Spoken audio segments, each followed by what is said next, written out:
하지만 장서각 소장도서를 가장 순정하게 압축시킨 전시 주제, 또 우리 장서각이 가장 자랑하는 상설 전시인 조선의 국왕과 선비, 이 전시를 소개를 해드리겠습니다.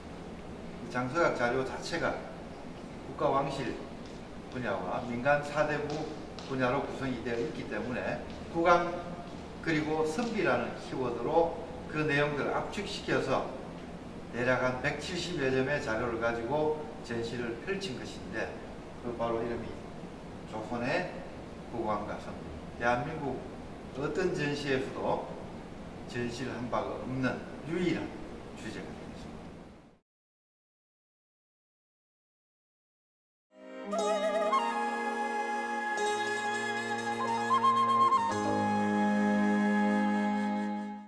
지금 현재 이 장면은 조선의 건국자 태조대왕의 초상화 영정입니다.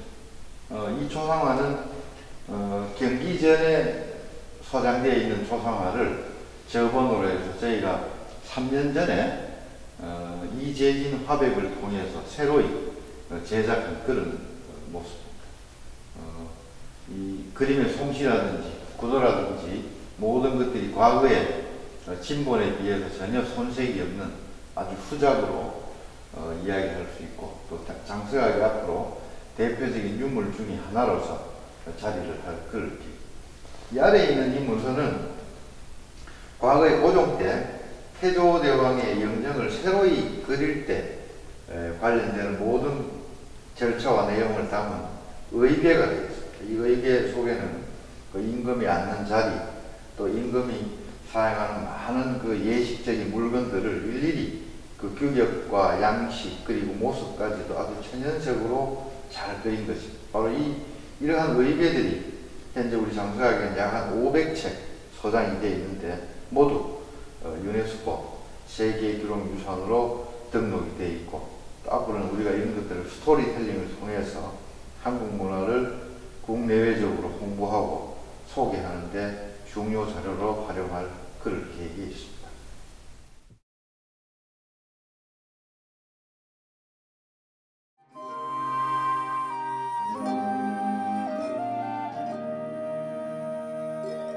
네, 여기에 있는 이 자료는 선언록입니다. 선언록이라는 것은 왕실 족보에 이름을 붙일 때 왕가의 위엄을 살려서 선언록이라고 이야기를 합니다. 현재 우리 장서각에는 이 왕실 족보가 대략 한 1000책 정도 소장이 되어 있는데 대부분 유일본들이고 또 아주 희귀하고 진본들이 많습니다. 여기에 수록되어 있는 사람들이 바로 우리가 흔히 말하는 로열 패밀리, 왕실 가족 구성원들이 되는데, 바로 이 사람들이 사실은 조선왕조를 이끌어 나가고 또 리더로서 정치, 경제, 사회, 문화, 제 영역에서 리더로 활동했던 그런 사람들의 명부라고 보십니다. 다만 이 명부에 이름이 올랐다고 하는 것은 하나의 특권적 신분이다라는 측면도 있겠지만, 그만큼 모든 면에서 조심해야 되고 남에게 모범이 되어야 되는 사람이다라는 의미를 함께 담고 있습니다. 그래서 우리가 태조의 자손들이 아들과 딸을 거쳐서 500년을 거치는 동안 어떠한 가족 구성원을, 또 왕실의 구성원을 형성했는가라는 측면을 아주 세세하게 볼 수 있는 중요한 그런 자료가 되겠습니다.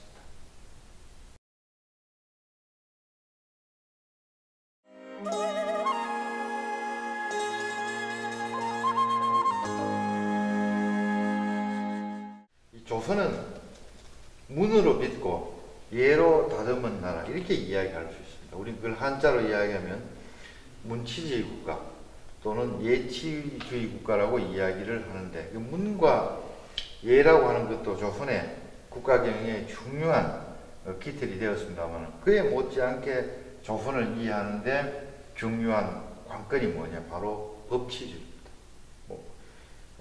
절대 권력자인 왕이 있지만 그 왕 역시도 법이라고 하는 틀 위에서 국가를 경영하는 법치적인 요소, 어떤 측면에서 보면 상당히 근대적인 의식을 담고 있는 그런 장면이라고 이야기를 할 수 있습니다.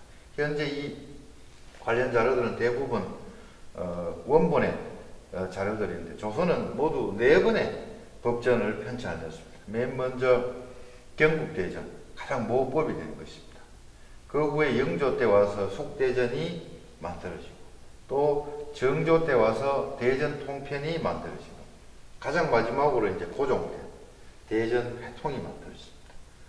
법전이 새로 만들어진다는 것은 기존의 조항에 문제가 있는 것은 수정을 하고 또 새로운 조항이 필요한 경우에는 새로 만들기 위해서 편찬을 하는 것인데 그만큼 조선이 법치적인 전통을 굉장히 소중히 여겼고 또 그 과정에서 여러가지 수정 보완 작업을 통해서 법치국가의 완성을 기하고자 했던 그런 노력들을 살필 수 있는 하나의 문적들이 되겠습니다.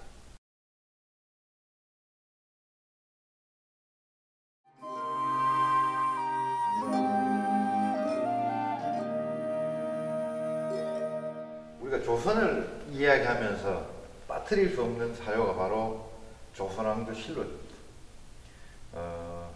조선시대 기록문화의 가장 정수라고 이야기를 할 수 있는 아주 중요한 사료인 동시에 기록이 되는 것입니다. 현재 우리 장서학에는 안타깝게도 왕조실록 전질은 소장되어 있지 않고 성종대왕실록 한 책만 남아있습니다. 이 실록이 한 책밖에 남아있지 않은 이유에 대해서는 더 많은 구체적인 사연이 있습니다만은 그 부분은 이번 촬영에서는 생략을 하도록 하겠습니다. 어쨌든 이 실록이라는 것은 가장 먼저 기록하는 것이 날씨입니다. 왜 날씨를 기록하느냐? 농사를 본업으로 하는 국가에서 기후보다 중요한 것이 없기 때문에 국가기록인 실록에 날씨를 가장 먼저 기록하는 것. 그게 바로 민본주의적인 의식, 중농주의적인 의식의 소산이라고 이야기를 할 수 있습니다. 이 실록에는 임금이 신하들과 함께 정치를 행하는 장면들, 지방에서 관료 내지는 백성들이 임금에게 건의하는 그런 내용들, 또 정치, 사회, 문화적인 사건들, 모든 내용들을 총체적으로 다루고 있습니다. 중국에도 실록이 있고 다른 여타 동아시아 국가의 실록이 있습니다만 우리의 조선왕조 실록만큼 그 내용이 치밀하고 정확하고 풍부한 실록은 없습니다.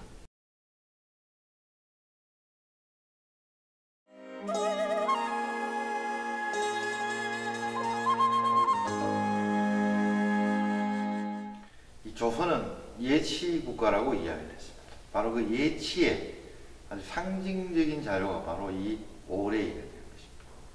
우리는 흔히 많은 사람들이 우리의 예법을 이야기할 때 관혼상제 이렇게 이야기합니다.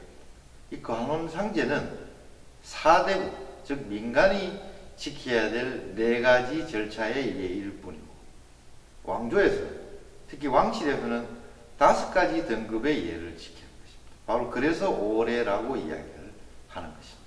그러니까 결국은 신분사회에서 왕의 그룹이 지켜야 될 예는 5가지로 규정을 했고 그 이하 4대국 이하 민간의 예는 4개로 규정하는 신분사회의 특징인 동시에 이 왕조 내지는 왕실의 권위를 높이는 예의 형태가 바로 오례이가 되는데 흔히들 국조 오례이로 많이들 알고 있습니다. 우리 현재 장서학에도 바로 이 오례이의 원본들이 다양한 내용들이 또 증보되고 수정되고 또 보완된 내용들이 모두 다 소장이 되어 있습니다. 이 조선이라고 하는 나라의 예로운 전통, 예를 강조하는 조선의 문물을 이해함에 있어서 빼놓을 수 없는 중요 자료가 바로 오례이가 되겠습니다.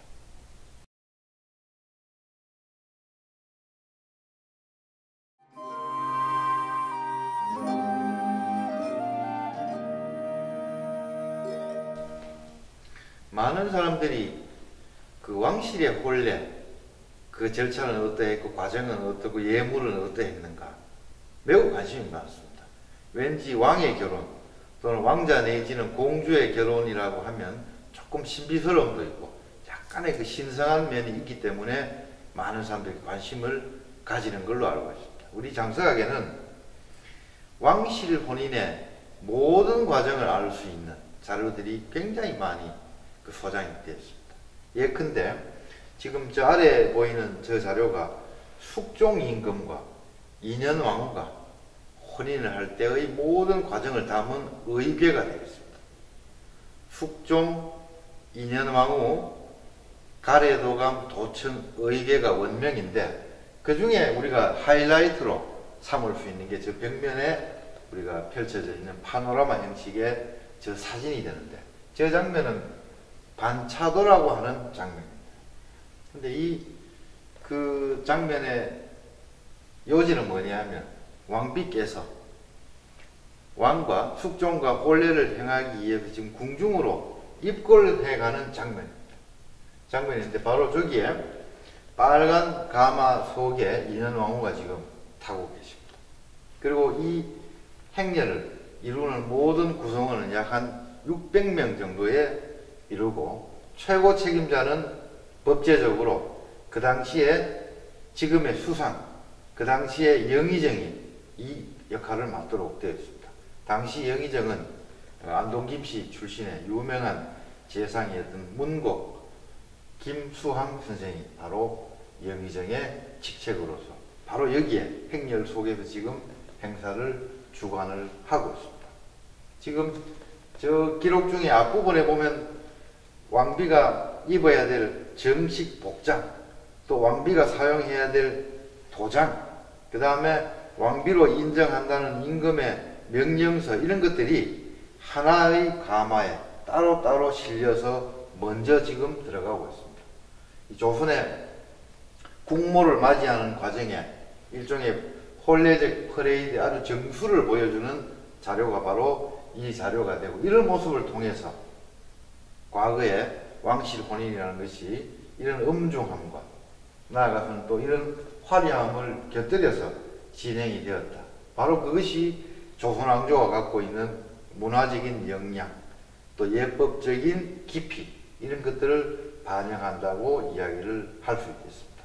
아울러서 또 많은 사람들이 관심을 가지는 게 예물의 종류와 분량은 어떻게 되는 것인가 하는 부분들도 관심의 대상이 되는데 저 위에 펼쳐져 있는 두루마리 아주 형형색색의 종이에 써져 있는 저 부분들이 바로 왕이 왕비에게 내리는 또는 왕세자가 그 세자 빈에게 내리는 예물의 내용들을 전부 적은 것입니다.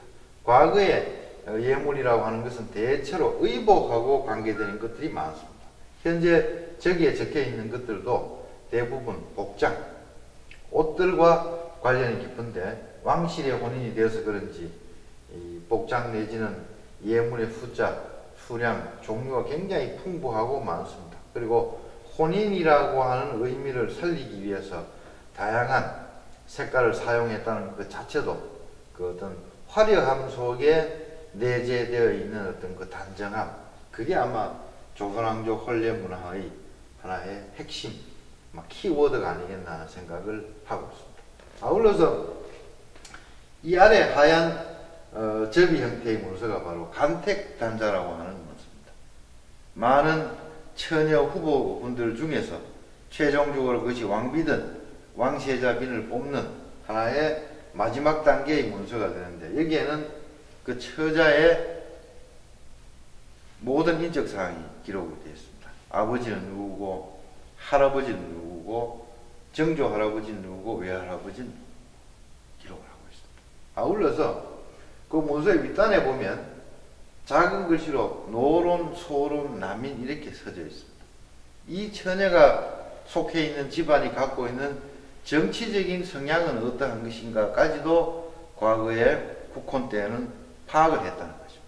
그 왕과 왕세자의 혼인이라는 것은 단순한 혼인을 넘어서 사대부와의 정치적인 결합의 의미를 갖고 있기 때문에 왕가의 입장에서는 그들의 정치적인 성향을 고려하지 않을 수 없었다. 그런 인식들이 문서에도 그대로 표현이 됐다고 이야기를 할 수 있겠습니다. 하여튼 이 왕실의 혼례와 관련되는 장서각의 문서는 대단히 풍부한 것이고, 현재 여기에 진열이 되어 있는 건 그 중에 아주 일부분에 지나지 않을 뿐입니다.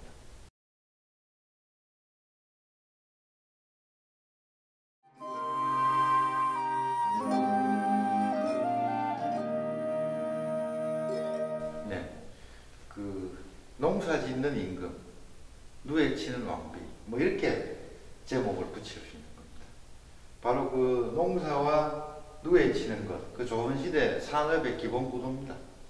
남자는 밭에 나가서 논에 가서 농사를 짓고, 지어비들은 집에서 누에를 치거나 길쌈을 하는 것, 이게 바로 우리네 전통시대 삶의 아주 기본적인 모습인데, 그게 조선왕조 산업의 기틀이 된 거죠. 바로 이 기록은 왕은 농사 짓는 것을 장려한다는 의미에서 직접 1년에 한 번씩 농사 짓는 장면을 연출합니다. 그걸 우리는 친경이라고 이야기합니다. 또 그와 동시에 왕비는 또 누에를 직접 치는 모습을 또 백성들한테 보임으로써 이 잠업을 장려하는 모습을 보입니다. 이게 바로 친잠이 되는 것입니다. 바로 이 기록은 영조 임금과 그 왕비께서 농업과 잠업을 장려한다는 의미에서 바로 실제 농사 짓는 모습과 누에 치는 모습을 행하는 그 모든 일련의 과정들을 기록으로 남긴 것입니다. 그 문서의 명칭이 하나는 친경의궤, 하나는 친잠의궤가 되는 것입니다. 우리 예전에 과거에 보면 봄이 되면 대통령이 다리를 걷고 어느 모내기 현장에 가서 모내기 하는 모습과 또 막걸리를 마시는 이런 장면들을 TV 뉴스에서 본 적이 있을 겁니다. 바로 그 정신이 결국은 이 친잠과 친경의 그 정신이 뭐 현대사회까지 그대로 이어져서 그런 모습을 우리가 볼 수 있지 않았나 생각을 하고 있습니다. 그래서 어쨌든 백성을 사랑하고 또 모든 사람의 어버이로서 아주 모범적인 모습을 보이는 그 여민동락의 그 정신을 담고 있는 자료, 아주 우리가 인문학적으로 상당히 주목할 그런 자료라고 생각합니다.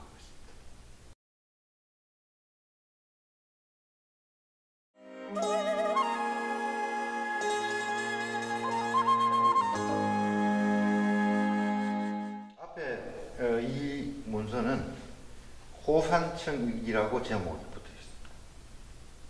조선 왕실의 출산 문화를 아주 생생하게 보여주는 아주 중요한 기록들입니다. 이 조선 왕실에서는 중전이 왕의 정식 부인인 중전이 출산에 임박하면 90일 전에 산실청이라는 출산 기구를 설치합니다. 후궁이 예정이 다가오면 30일 전에 호산청이라는 역시 출산 보호 기구를 설치합니다. 현재 이 기록들은 흔히 영조 대왕의 어머니 숙빈 채씨로 알려져 있는 그분이 아들 셋을 낳을 때의 기록입니다. 맨 앞에 이 기록은 첫 번째 아들, 그 다음에 중간에 있는 이 기록은 바로 영조 대왕, 그 다음 저기에 있는 세 번째 기록은 영조의 아우를 낳았을 때의 기록입니다. 그럼 무엇을 기록하는가? 산모의 건강 상태, 또 태어난 태아의 출생한 아기의 건강 상태, 어떤 처방을 했고 또 목욕은 어떻게 하고 또 관리는 어떻게 했다는 모든 국가적인 기록들을 여기에다가 날짜별로 기록을 하는 것입니다. 일종의 다이어리 형식의 기록이 되는데, 그럼 이 기록을 왜 하는가? 모르긴 해도 이렇게 태어난 아이들이 장성해서 왕이 될 수 있습니다. 그 왕이 되었을 때 사람은 누구나 아플 수 있습니다. 그 아플 때 질병을 치료함에 있어서 어린 시절에 갓 태어났을 때의 건강 상태가 중장년 또는 노령이 되었을 때의 건강 관리 또는 질병 치료에 중요한 정보가 되는 경우가 많습니다. 바로 그러한 시점들을 예비해서 왕자 또는 공주들이 태어났을 때에는 이러한 기록을 남기는 것입니다. 그러니까 그 신분이 존귀해서 기록을 남긴다라는 측면보다는 실질적인 향후에 있을 치료에 대비한 기록이라는 측면에서 아주 실질적이고 실용성을 갖고 있는 기록이라고 이야기를 할 수 있습니다. 그 점에서 이 호산청 일기는 아주 드문 자료에 속하고 왕실의 출산 문화, 나아가서는 건강관리, 질병치료의 어떤 예방학적 의미에서 우리가 눈여겨볼 필요가 있다고 생각합니다.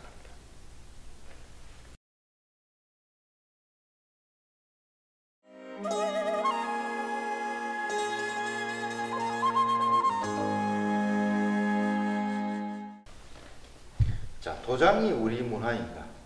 사인이 우리 문화인가? 많은 사람들이 헷갈려 합니다.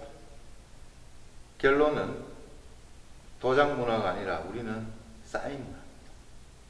그 아주 사인 문화의 아주 대표적인 장면을 지금 우리 이 문서를 통해서 확인을 할 수 있습니다.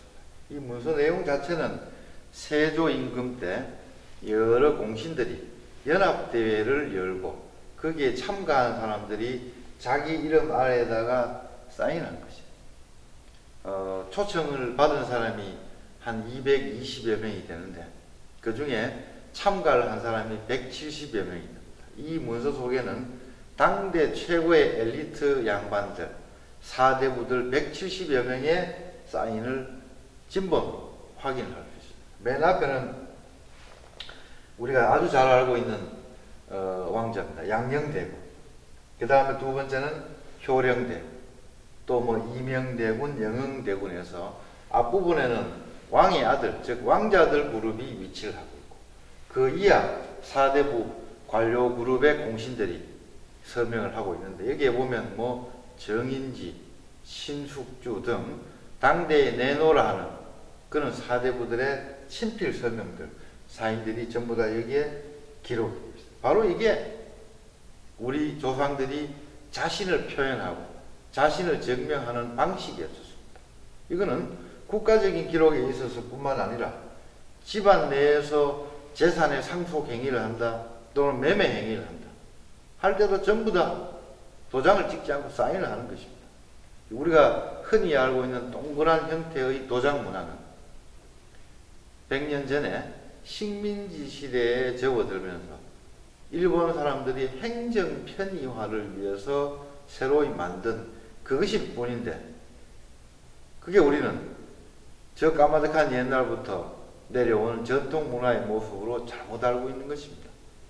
그래서 앞으로 우리가 지금은 결제 시스템 속에도 대부분 다 사인을 하고 있습니다. 그건 아마 과거 문화의 아주 올곧은 회복으로 이야기할 수 있고 또 그 회복해야 될 근거와 대상을 우리는 바로 이러한 실증적인 자료를 통해서 확인을 할 수 있습니다. 이외에도 사인을 보여주는 자료는 너무너무 많습니다만 현재 이 문서는 시기가 굉장히 올라가고 또 명사들의 친필들이 많다는 점에서 자료적인 가치가 유난하다 이렇게 이야기를 할 수 있겠습니다.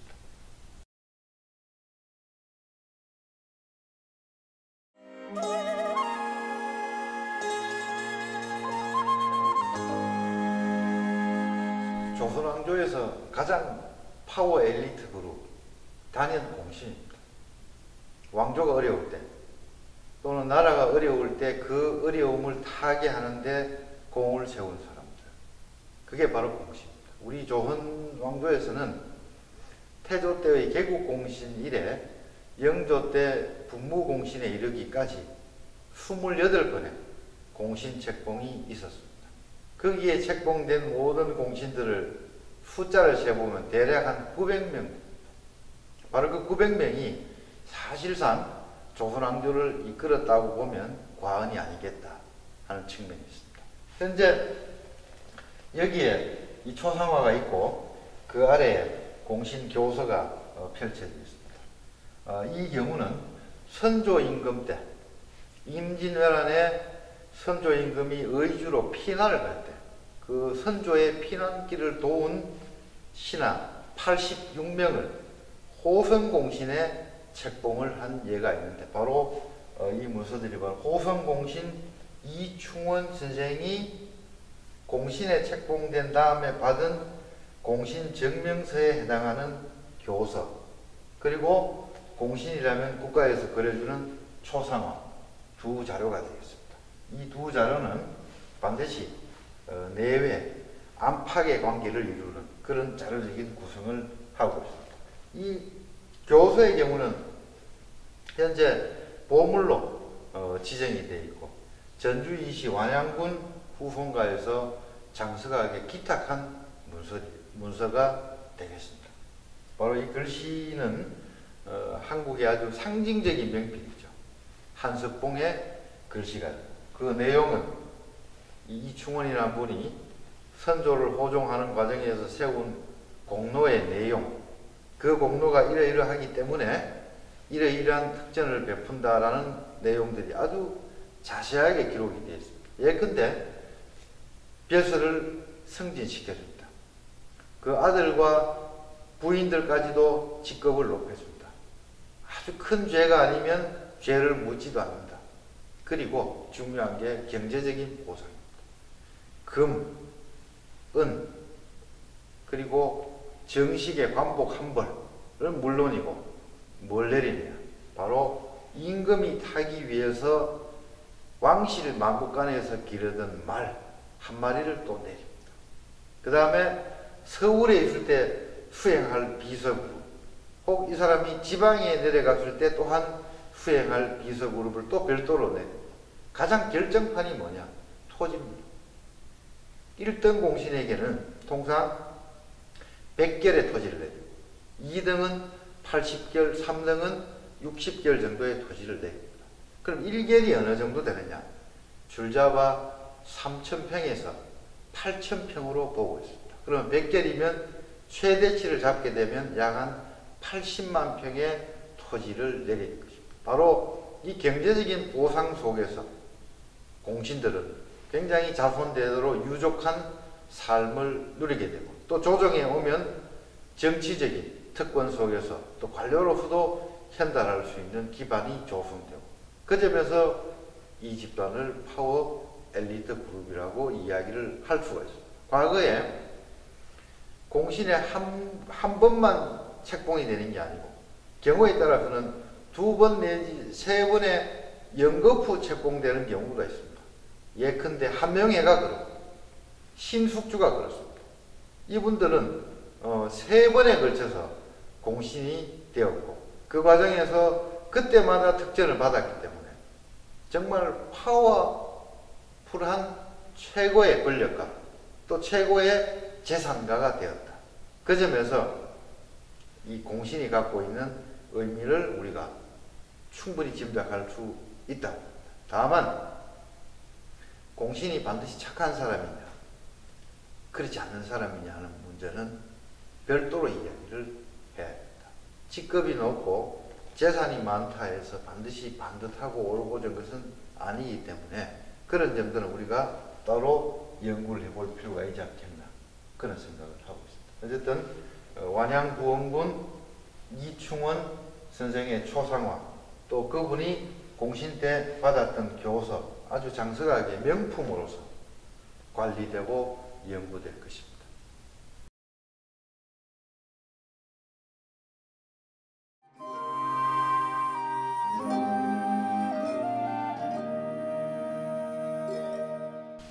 (17세기) 조선의 석학이고 영남학파의 영부였던 여흔 장형광 선생의 초상, 아주 전형적인 선비의 인상과 복장을 하고 있습니다. 옛날 말에 이런 말이 있습니다.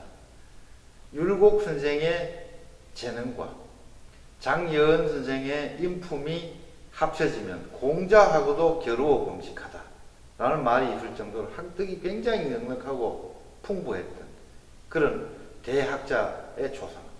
이분은 무려 400명에 달하는 제자를 양성했고 그 그룹을 우리는 역사적으로 여흔 학파라고 이야기를 하고 있습니다. 낙동강 중류 지역에서 영남의 학문적인 분위기를 크게 고조시키면서 조선의 지식적 수준을 높였던 아주 위대한 학자의 초상입니다. 그 위대함에 비해서 그 복장은 굉장히 검소하고 그 표정은 더없이 진솔한 80이 넘은 노인의 모습이 흡사 소년의 티맑은 그런 모습과 같은 그런 느낌을 주고 있습니다. 바로 이게 학자가 가지고 있는 어떤 느낌, 향기 이런 것들이 아니겠나 이런 생각을 하게 됩니다. 이 자료 역시도 지금의 구미에 있는 인동장시 여흔 장영광 총가에서 한국학중앙연구원 장서각에 기탁한 아주 소중한 유물 초상화가 되겠습니다.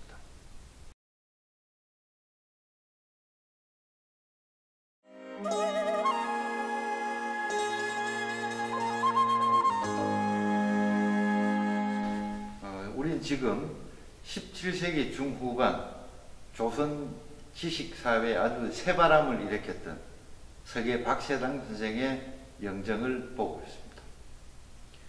이 박세당 선생이 살던 시대에는 아주 주자학이 굉장히 교조화되던 시대였습니다. 중국의 주희의 학문 체계에 대해서 조금의 딴 말을 하거나 또 다른 평서를 다는 것 자체를 허용하지 않는 아주 그런 딱딱한 시대를 살던 그 시점에서 우리 이 박세당 선생은 학문의 개방성, 비판성을 강조하면서 굉장히 실학적 학문의 풍토를 조성을 했었습니다. 그러다 보니까 그 당시 주자학을 신봉하던 노론학계에서는 이 박세당을 사문난적으로 몰아서 사상계에서 아주 매도해버리는 아주 그런 일들이 있었습니다만은 이분은 그러한 어떤 강압적 분위기에도 불구하고 전혀 굴하지 않고 자신의 학문적인 소신을 지켜나갔던 말 그대로 대장부적인 의식세계를 갖고 있었고 그것을 실천했던 학자라고 할 수 있습니다. 원래 박세당은 문과에 장원급제한 아주 엘리트 관료 출신입니다. 그러나 나이 40이 되었을 때 모든 영역의 관직 생활을 마감을 하고 과거 양주 석천동 지금의 의정부시 장암동으로 낙향을 해서 그 후로 사망하기까지 약 한 30여 년간을 바로 그곳에 살면서 학문에만 정진을 했습니다. 아주 살림살이가 가난했던 것 같습니다. 그러다 보니까 여름에 양식이 떨어지면 덜 익은 앵두를 시장에 내다 팔아서 쌀을 바꿔서 가정을 이끌어 나가는 그런 아주 가난한 생활 속에서도 학문에 대한 열정은 대단히 깊었습니다. 거기에서 우리가 엮어낸 아주 구슬과 같은 저술들이 색경이라고 하는 농업 전문 서적이 있고 사변록이라고 하는 주자학에 대한 상당히 비판적 의식을 보였던 책들이 있습니다. 바로 그런 저술들이 지금의 의정부시 장암동 성림사 계곡에 있는 그 종가에서 저술했고 또 편찬을 했던 그런 흔적들.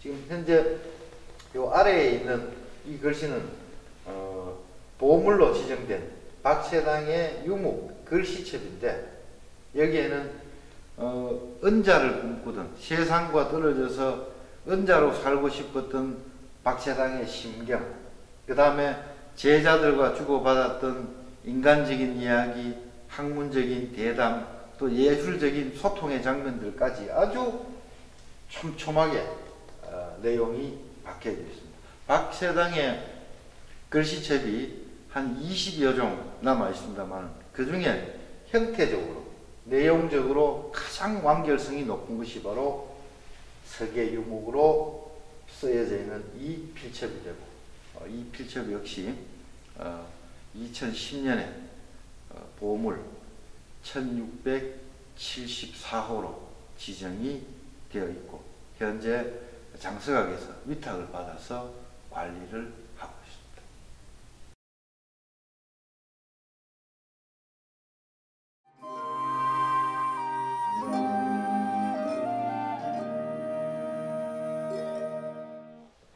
우리나라 사람들 뭐 웬만하면 몇몇 개의 개에 다 포함이 되어 있습니다. 그것이 향후회든 동기회든 뭐 다양한 형식으로 계를 모임을 하고 있습니다.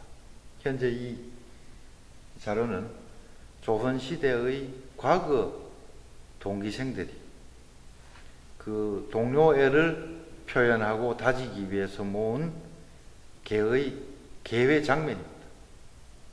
구체적인 내용은 1582년에 생원진사시에 함께 합격한 친구들이 그로부터 48년이 지난 1630년에 개모임을 하는 것입니다.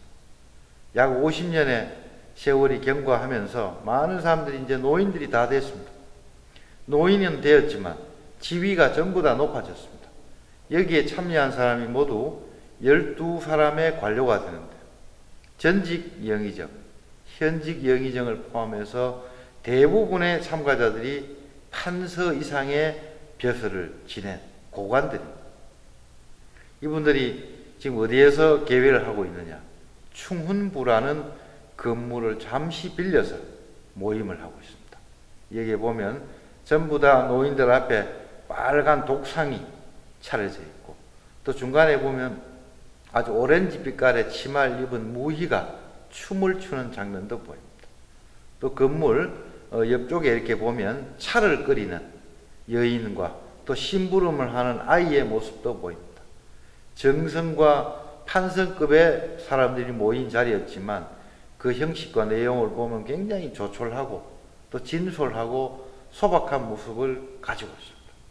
이 모임은 동기생 중에 한 사람이었던 이준이라는 사람이 저기 강원도 삼척부사로 발령이 남으로써 이 친구들이 우리 동기가 그 먼데 발령을 받아가는데 우리가 얼굴이라도 한번 보고 제대로 전송이라도 해야 되지 않는가라는 취지에서 모임이 만들어졌고 많은 친구들이 이렇게 참여를 해 주었던 겁니다.